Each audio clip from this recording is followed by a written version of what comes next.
Hello everybody. Today I've chosen my favourite story and it's called Don't Wake the Bear, Hare.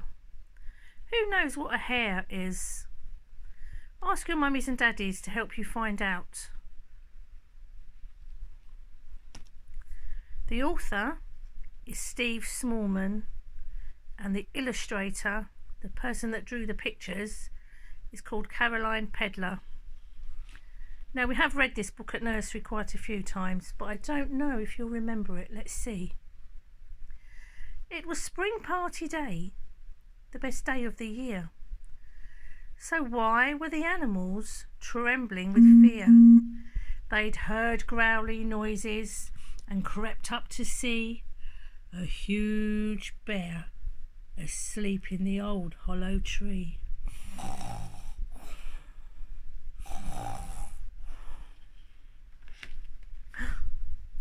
Oh no, they all cried, but our party's today. How can we get ready with him in the way? I'll wake him up, cried a little brown hare. No, no, they all whispered, please don't wake the bear.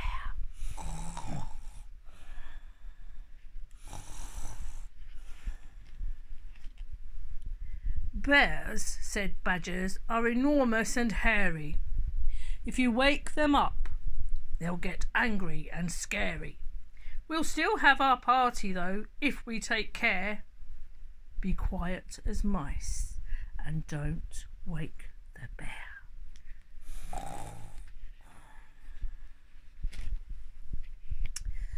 So they tippy-toed off without making a peep to fetch party things while the bear was asleep, and the ants carried wibbling, wobbling stacks of dishes and saucers and cups on their backs.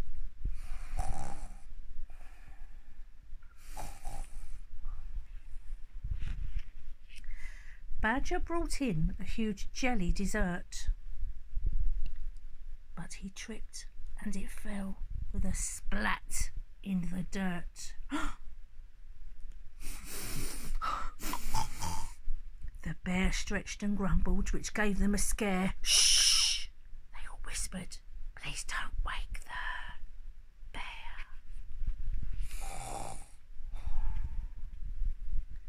The lanterns were carefully hung in the trees. The mice tied up ribbons and danced in the breeze.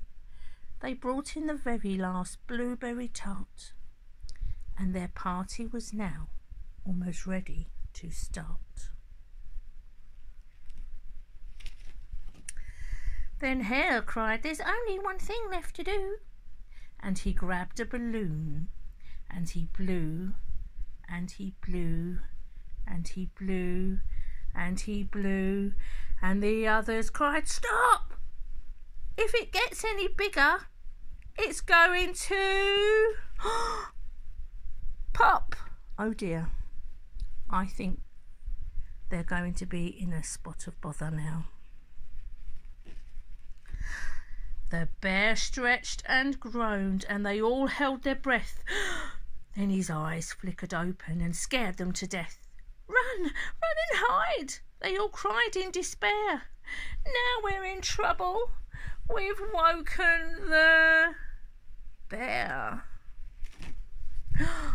Who dares wake me up? Growled the bear angrily. Hare said in a small shaky voice, it was me. Our party is going to start very soon. I was trying to help, but I popped my balloon. A party? Cried Bear with a grin. Could it be? A really surprise party, especially for me. Oh, thank you for waking me up, little bunny. I'll come to your party and bring you some honey. And even though Bear was enormous and hairy, they found he was great fun and not a bit scary. He danced and he partied with everyone there, and they all cheered hooray for our new friend, the bear. So everybody ended up being really good friends and having a really lovely party. And when all this is all over and Boris says that we can go back to nursery, we are going to have a really big party. See you soon.